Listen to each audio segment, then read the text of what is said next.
So I'm back with another video, and today I'm going to talk about why SEO, or search engine optimization, is going to take time, but I'm also going to talk about why that might be a good thing for you, because one thing I'm not trying to do on this channel is to try to make you believe that you can get rich overnight by doing this. But I'm also trying to convince you that once you put in the hard work and once you've learned everything, once you've actually got started, this can be an income that can set you up for life. So I hope you appreciate my approach to this, because there's way too many YouTube channels that is trying to make you believe that you can be super rich in just a couple of days or weeks, which is not the case with SEO. But like I mentioned, this is something that can give you a passive income every month without really having to do that much once you've actually got set up. First, I'm going to talk about what it takes for you to start ranking. Then I'm going to talk about some of the most important things that Google are looking at when they try to assess your website to see if you deserve any rankings. And then I'm going to talk about how long it's going to take for you before you might start to see some results.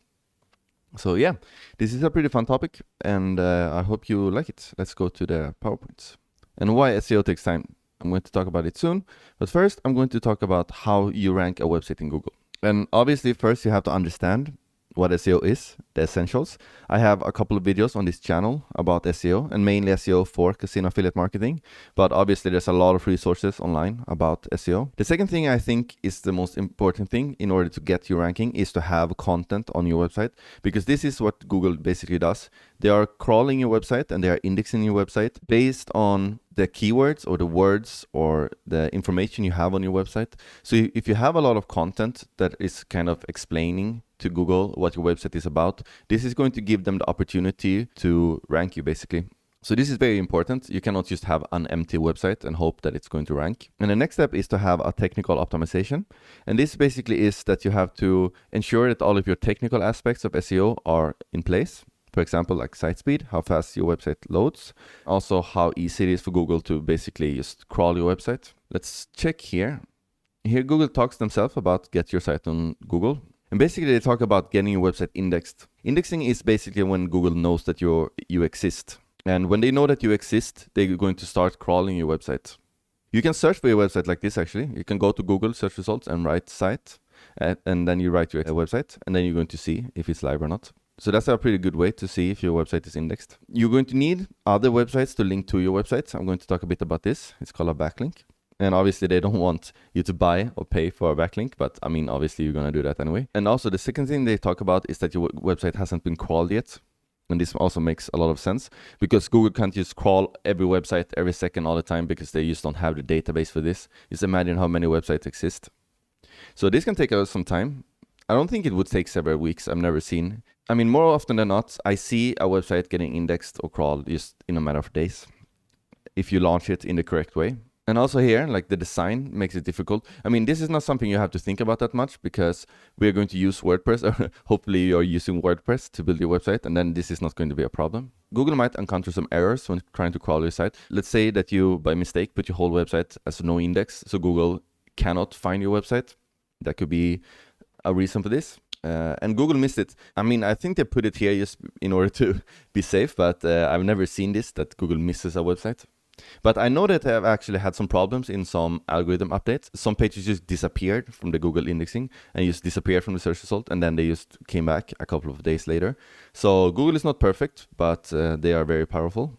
And here we talk about the biggest ranking factors. And obviously content and content quality mainly is very important and relevant, because this is how Google puts you in front of the correct audience. And you need high quality relevant content, both for Google and for the user, because the better the quality of your content is for Google, the easier it is for them to understand your website. And also the better the content is for the user, the longer people are going to stay on your website. They're going to read your text maybe, and that is a huge ranking factor. The longer people stay on your website. I have this here. This is what Google says about content. You need to create useful, trustworthy, and puts users first. You can read here, you can pause the video if you want, because this is basically what they tell you to do, because they put so much emphasis on creating content that is good for a user. So if you have a website with good quality content, they're going to prioritize you compared to other websites. And also I mentioned backlinks. You need backlinks to rank your website. Google has come out and said that backlinks are not even in the top 3 ranking factors anymore, but I think that's bullshit. They say that because they don't want people to essentially buy backlinks or pay for them, but it's such a strong ranking factor, especially in the casino niche, that you cannot overlook this at all. You need early, strong backlinks. Not a lot, not many, but you need strong and relevant ones. So I talk about this in the previous video, the one, I don't remember the name of it, but I talked about this. I talk about it a lot, actually. I mean, I talk about a lot of things a lot, but mainly I talk about it in the course, but I also talk about it in the YouTube channel. And here we have user experience. This is basically how well your website is for the user. And this is also an indirect ranking factor, basically, because the longer someone stays on your website, the more it indicates to Google that your website is useful for the users, and they're gonna like that. And also keywords. We need proper keywords to put on a website for Google to assess you and to find a place for you in the search results. I'm going to talk about this in slide 3 or 4. And here, the technical SEO part, like I showed before, they really need it to be easy for them to crawl and find your website and find the structure of your website, to have clear URLs, for example, and to have interlinks. Your pages are linking between each other because that is going to help Google find new pages on your website. These are some of the biggest ranking factors. And then we have the Google Sandbox. And this is very controversial. I mean, this has been around for like such a long time. I think I've tracked it back to 20 years when I did my small research for this video. And this is basically Google puts you in a sandbox. I don't know who came up with this term, but it's pretty fun because they put you in like in a kid's sandbox before you can get to play with adults. And this is basically because they need time to assess your website. And I'm going to talk about why this is good in a moment. They basically do this, evaluate the reliability and quality of new websites so that you can't just put up like thousands of websites in one day with some type of script and then just get mass rankings immediately. Google is actually very good at trying to keep all of these tactics away from the search results. Obviously, they cannot do it all the time, but they are actually very good at keeping the quality in the search results. It kind of depends how long they let you stay in the sandbox before they put you out in the search results. I'm not saying that you are going to get zero traffic in the sandbox, because they're going to send some traffic to you in order to assess you. You see here the Google Dance, for example. Google is going to trial run your website in order to see how people are using your website. So you can expect an initial push. Then you're going to see a bit of a drawback before the actual traffic comes in. I'm going to talk about the sandbox and why some people say that there is no sandbox. And this is something that Google themselves have kind of denied, that there is no sandbox. Like here in 2019, there is no sandbox. And this Gary Mueller guy, he's very controversial. He's kind of the head of whatever things at Google. And he comes out always with very vague things about SEO and ranking algorithms and stuff. So it's kind of annoying actually to see his statements, because it's always a lot of nothing in everything he says. It doesn't really matter if it's official or not, but it kind of exists, and it kind of makes sense. I mean, I found here, because you can read about Google patents here, and I'm kind of nerdy when it comes to this stuff. So here you can see a first rank associated with a document is determining a second rank associated with the documents. And this just makes sense because every time Google crawls your website, they get more and more information about your website. So this obviously goes on in perpetuity. They're always going to go back and index your website, and they're going to have more and more documents, as they call it. This is actually in patent law. They call everything documents for some reason. So this is basically a sandbox, at least according to me. And I also found this paragraph here where they actually say that they have a time-based dynamics built into the ranking algorithm, which also kind of hints that there is a sandbox. So no matter if the Google Sandbox exists or not, we might just well assume that it exists. And also the Google Dance, I'm going to go back here.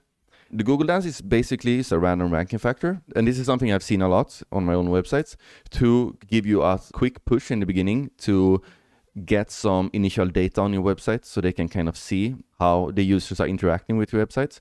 There's a lot of different examples here. I think they look kind of weird, but you see here that this is the kind of dance, you know, the traffic or the rankings goes up and down like this without really knowing why. And this might not be something that is caused by you. This is something that is just kind of built into the Google patent algorithms. I created this one because I wanted to kind of showcase what I usually see on my websites when I start a new website. Because I see the traffic here, and let's see, I built a website here. There's like zero traffic. Now we're only talking about organic traffic. This whole video is only about organic traffic. So you see 0, and maybe here you get indexed. So you're starting to get like 1, 2 visitors a day.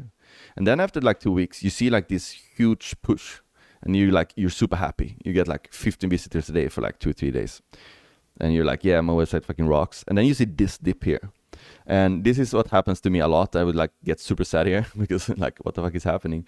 And then after a while, you're like kind of down here for a while like this. But then you're going to actually see the like correct traffic. It goes like this, slow and steady, because slow and steady is good. So then, yeah. So this is actually kind of a good curve that you can see on a new website. So don't get discouraged when you come here, because this is, according to me, or at least in my experience, something that happens a lot. And what can you do to get out of the sandbox faster? And I mean, obviously, you just have to do like good things, I guess. You have to publish a lot of content that is high quality, because the more content you have, the more information Google has to work with. And also building some strong backlinks. Just get a couple of backlinks from really good, reputable and authoritative sources within your niche. For example, if you're working with casino, you want a link from another casino website. I mentioned it before, you don't need tons of these. If you have a couple in the beginning, in a previous video, the one that is like 50 minutes long, I don't remember what I named it, I talk about like link velocity and the order you should send links, and kind of use like an overall strategy to send links the first couple of weeks or months. Obviously, just kind of improve everything, but this one is big. Focus on keywords within your tier. I also talk about this in that video I was just referring to, but using a method called the avalanche method to get traffic in order to help Google assess and understand your audience. And this basically means that you should try to rank for keywords that are easy to rank for in the beginning, so you can get some initial traffic. Because once you have this initial traffic, Google knows how your users are interacting on your website, and this is going to further help them to rank you up. And once you have your traffic, your initial traffic, then you can start targeting like harder keywords with higher search volumes, but obviously also have a higher difficulty.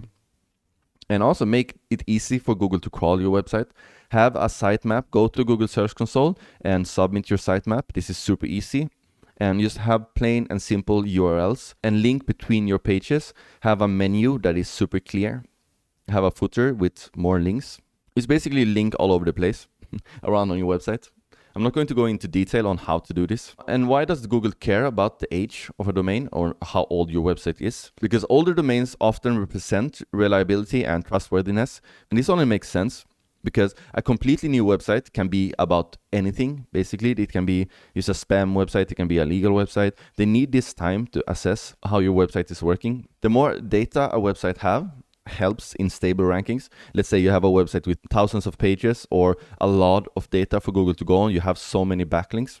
And they also use domain age as a quality signal. I didn't really find a document, but I know that I've been reading about this.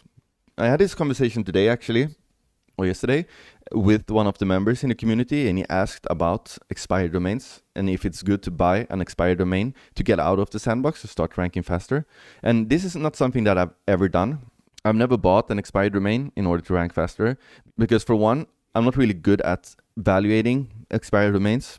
I don't really know what to look for. And I know that an expired domain might come with some baggage, like some bad things also. So I don't really want to take that risk. And also expired domains are usually very, very expensive. So I'd rather take this money that I would spend on expired domain and just spend it on content instead or backlinks. So for me, this has never made sense. Obviously, I've had friends that has bought like government domains or whatever and just ranked casino things on it with huge success.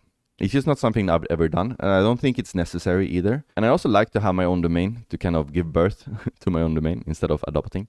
Yeah, I think I missed one thing here. I just wanted to go back because I just remember. So launch a website with at least a couple of pages for your first crawl. This is something I do a lot. I create the website on a staging website. That can look like this. This is a staging website on Cloudways. This has no domain attached to it. This is just my dummy website I created for people to see how I build websites. Let's say you have all of these pages here before you launch, and then you put your domain to this website. So the first initial crawl that Google does is going to find all of this information instead of doing a crawl on a completely empty website, and then you start adding content, and then they kind of have to, figure everything out as they continue to crawl your website. So this is something I always do also. You just create a bunch of pages before you launch. And why it's a good thing that SEO takes time? Because this discourages black hat strategies. And black hat strategies is basically things that are against the Google's terms of use. For example, spamming backlinks or doing like cloaking and other stuff like that. So if Google wasn't spending time kind of assessing new websites, a lot of these strategies is going to just ruin the search results. So this is something that is really good. And also the slow process encourages us to learn and adapt. This is something that I always push a lot when I talk to people about SEO. This is delayed gratification. And this is something that we are really bad at in today's society. We want results fast on everything. So if we can be one of the few people that can actually spend the time and practice delayed gratification, we are going to be the winners. If everyone can just put up a website immediately and start making money in like a couple of days, everyone would do this. So that's why it's good to kind of have the opportunity of getting rid of all of the people that cannot really practice delayed gratification. And also, if we are like one of the few people that actually commits at learning a lot and becoming experts in SEO, this is something that Google is going to reward a lot, especially in high competitive niches such as casino affiliate marketing. And the amazing thing about SEO is that it could become a passive income stream for years, for a really long time. I feel like a lot of the heavy work is put in the beginning of learning. Then you come to a point where you can kind of just lay back a bit after you put everything in motion, where you have content writers that is writing content for you. You have people that are sending backlinks to your website. And then you really don't have to do that much when it comes to SEO. For example, if you were doing display ads, if you're doing Google ads, then you have to continuously monitor this, like basically every hour to optimize it. And this is not the case with SEO. This is actually very powerful. And that's why I'm always pushing that if you can practice delayed gratification, you're going to have a website that is going to generate money and traffic for a long time. If we do it correctly from the beginning, if we have a really strong foundation. And then let's go back 2 slides here. And organic traffic is so powerful because organic traffic has the highest intent of all types of traffic you can have, because this is something that people are actually searching for. They are searching for something in the Google search results, and you are providing the exact information that they are looking for. So this means that it's easier for you to convert your visitors if you are doing organic traffic, SEO, compared to if you were doing media buying, if you were sending traffic from, let's say, Instagram or any other type of marketing source. And also with SEO, if you have put in the money in SEO and then you come to a point where you don't really have to pay a lot anymore, so your earnings can go up a lot while your cost actually is not moving that much. The last thing I want to show you here is from Ahrefs blog, that they did kind of like a poll on how long it took for people to rank their website. And I couldn't really decide if I wanted to include this or not, because it actually doesn't say anything about the amount of traffic people get. They just like say traffic, but it's pretty easy to get traffic within 6 months. And also, like I mentioned, if we have strong, powerful organic traffic, we can start making money pretty early with casino affiliate marketing, just because it's such a powerful niche and it's so lucrative, especially if you have good deals with operators. Then you can actually make a lot of money from not a lot of traffic. Let's say you have like 20 to 50 visitors a day. Only that can actually make you a lot of money. And then let's say you have 100 a day. That is actually going to make you quite a lot of money. I mean, obviously everything is relative, but of course there's a difference between having a casino comparison website or having like a normal news website that has like thousands of visitors a day, but still you're not going to really make money from these visitors. So I hope this video can encourage you a bit and believe in the power of SEO and the power of delayed gratification. And the reason I really love SEO is, like I mentioned, because it's so passive. I mean, last week I was in Kuala Lumpur for 5 days and I didn't work anything because I didn't have to, because the website was just up and running and just doing its thing. So I also quickly want to mention that it makes me pretty happy to see that we are actually getting a lot of members into the community. And I have the, let's see, I can click here. I still have the current $29 a month discount for the first 30 members. As I'm recording this video, I have 10 slots left for this price. So I want to welcome all of the new members and congratulate you on taking the first step in becoming a casino affiliate. And I hope you enjoyed this video, and I will see you in the next one.